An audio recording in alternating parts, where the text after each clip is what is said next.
Intermediate 2026 విద్యార్థులకు ఒక ముఖ్యమైన శుభవార్త. సిలబస్ మరియు బుక్లెట్లో భారీ మార్పులు. 32 పేజీలతో మీ విజయం ఖాయం. ఈ అవకాశాన్ని అస్సలు మిస్ అవ్వకండి.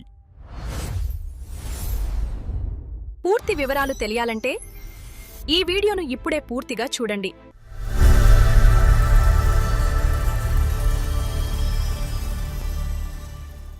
Hi and welcome back to Edunen Career Guidance and Josh Innovations. Intermediate public exams 2026 సంబంధించిన అప్డేట్స్ అయితే ఉన్నాయండి. సో అప్డేట్ ఏంటో చూసేద్దాం. చూసే ముందు ఇంకా మా ఛానల్ని చూస్తూ సబ్స్క్రైబ్ చేసుకోకపోతే సబ్స్క్రైబ్ చేసుకోండి. అలానే పక్కన ఉన్న బెల్ ఐకాన్ కనుక మీరు ప్రెస్ చేసినట్టయితే మాకు సంబంధించిన ప్రతి ఒక్క అప్డేట్ మీ వరకు అయితే వస్తుంది.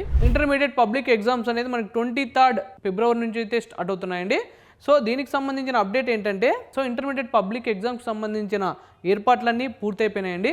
సో ఇయర్ టోటల్గా అంటే ఫస్ట్ ఇయర్ సెకండ్ ఇయర్ స్టూడెంట్స్తో కలుపుకొని టోటల్ 10,57,899 స్టూడెంట్స్ అయితే ఎగ్జామ్స్ రాస్తున్నారండి ఈ ఇయర్. సో మీ సక్సెస్ కోసం కొన్ని చేంజెస్ అయితే చేశారండి.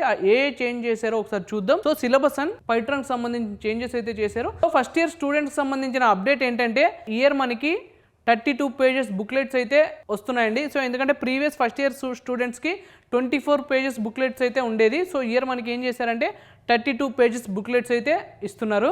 పేజెస్ ఎందుకు ఇంక్రీజ్ చేశారంటే సో మనకి more questions in science and mathematics అండి. సో మ్యాథమెటిక్స్ అండ్ సైన్స్లో మనకి ఎక్కువ క్వశ్చన్స్ అయితే యాడ్ చేశారు. సో దానికోసం మనకి బుక్లెట్లో పేజెస్ అనేది ఎక్స్ట్రా ఇచ్చారండి. క్వశ్చన్ పేపర్లో ఉన్న ఆల్ క్వశ్చన్స్ మీరు క్లియర్ చేసినా కూడా మీకు 28 పేజెస్ సెట్ అవుతాయి. సో మీకు ఇంపార్టెంట్ నోట్ ఏంటంటే మీకు ఇంకా అడిషనల్ బుక్లెట్స్ అయితే ఇవ్వరండి. సో మీకు ఇచ్చిన బుక్లెట్లోనే మీరు ఆన్సర్స్ అనేది రాసుకోవాల్సి ఉంటుంది. So second year rules no change. So second year స్టూడెంట్స్కి అయితే ఎలాంటి చేంజ్ అయితే చేయలేదండి. మీకు ఇచ్చిన 24 పేజెస్ బుక్లెట్ ఏదైతే ఉందో సో ఆ బుక్లెట్లోనే మీరు ఆన్సర్స్ అనేది ఫిల్ చేయాల్సి ఉంటుంది. సో ఫస్ట్ ఇయర్కి సెకండ్ ఇయర్కి ఉన్న డిఫరెన్సెస్ ఏంటో ఒకసారి చూద్దాం. సో ఫస్ట్ ఇయర్ స్టూడెంట్స్కి 32 పేజెస్ సంబంధించిన బుక్లెట్ అయితే ఇస్తున్నారు.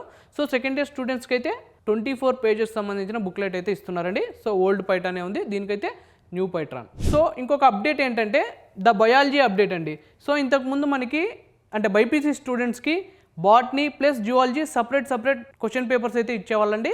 సో ఇప్పుడు రెండింటికి కలిపి సింగిల్ బయాలజీ పేపర్ అయితే ఇస్తున్నారు. బాటనీ జువాలజీ సో రెండు కలిపి బయాలజీ అనే సింగిల్ క్వశ్చన్ పేపర్ అయితే ఇస్తున్నారు. సో కన్ఫ్యూజన్ లేకుండా 2 బుక్లెట్స్ అయితే ఇస్తున్నారండి. పార్ట్ ఏకి వచ్చేసి బాటనీ బుక్లెట్ 24 పేజెస్ అయితే ఉంటుంది. పార్ట్ బి వచ్చేసి జువాలజీ బుక్లెట్ 24 పేజెస్ అయితే ఉంటుంది. సో బాటనీకి జువాలజీకి సపరేట్ బుక్లెట్స్ అయితే ఇస్తున్నారండి. 24 పేజెస్ సంబంధించిన booklets. So first year question పైట్రాన్లో సో 1 మార్క్ క్వశ్చన్స్ అయితే యాడ్ చేస్తున్నారు. సెకండ్ ఇయర్ స్టూడెంట్స్కి అయితే ఎటువంటి చేంజ్ అయితే లేదు. యాస్టీజ్ ఇంతకుముందు ఎలా ఉండిందో సో అలాంటి క్వశ్చన్ పేపర్స్ అయితే వస్తున్నాయి.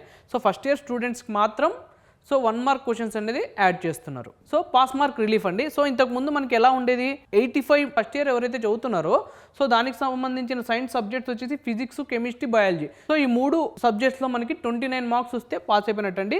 So 85 marks into 35% is equal to 29.7 అంటే ఓవరాల్గా మనకి 29 వస్తే పాస్ అయిపోయినట్టే. సెకండ్ ఇయర్ స్టూడెంట్స్కి అయితే కంపల్సరీ 30 మార్క్స్ వస్తే పాస్ అయినట్టండి. సో ప్రాక్టికల్ ఎగ్జామ్స్లో ఏం చేంజ్ చేశారంటే సో ఇంతకుముందు మనకి 30కి 10.5 మార్క్స్ వస్తే పాస్ అయినట్టండి. 10.5ని 11 రౌండ్ అప్ అయితే చేసేసారు.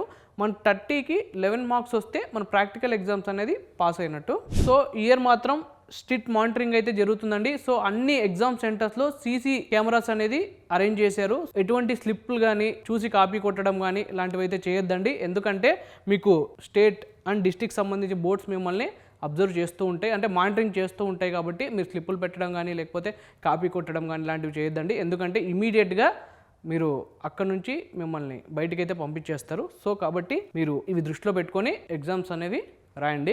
ఎవరైతే ఇంటర్మీడియట్ ఎగ్జామ్ రాస్తున్నారో సో వాళ్ళందరికీ ఆల్ ది బెస్ట్ అండి. మీరు ప్రీవియస్ క్వశ్చన్ పేపర్స్ అయితే బాగా రివిజన్ చేయండి. సో దాంతోపాటు మీకు ఎగ్జామ్ సెంటర్స్లో ఎగ్జామ్ క్వశ్చన్ పేపర్ ఇవ్వగానే టెన్షన్ అయితే పడద్దండి. ఫస్ట్ మీరు క్వశ్చన్ పేపర్ క్లియర్గా 1-2 సార్లు అయితే చదవండి. సో చదివిన తర్వాత మీకు ఏ క్వశ్చన్స్ ఇచ్చారు, సో ఏ క్వశ్చన్స్కి మీరు ఆన్సర్ చేయగలరు, సో వాటిని ఫస్ట్ అయితే టిక్ మార్క్ పెట్టుకోండి. టిక్ మార్క్ పెట్టుకున్న తర్వాత సో రాని సెకండరీ సో ఏవైతే మీకు ఫస్ట్ వస్తాయో అవి మాత్రం ప్రిఫర్ చేసి ఫస్ట్ ఆన్సర్స్ అయితే మీరు రాసేసేయండి. దాని తర్వాత మీరు రానివి ఆలోచించి రాయండి. సో ఇదండి ఇంటర్మీడియట్ పబ్లిక్ ఎగ్జామ్ 2026 సంబంధించిన అప్డేట్. సో ఈ వీడియో కనుక మీకు నచ్చినట్టయితే లైక్ చేయండి. అని మీ ఫ్రెండ్స్ అండ్ ఫ్యామిలీస్ ఎవరైతే ఇంటర్మీడియట్ చదువుతున్నారో సో వాళ్ళందరికీ ఈ వీడియోని అయితే షేర్ చేయండి. తప్పకుండా మా ఛానల్ అయితే సబ్స్క్రైబ్ చేసుకోండి. Thank you.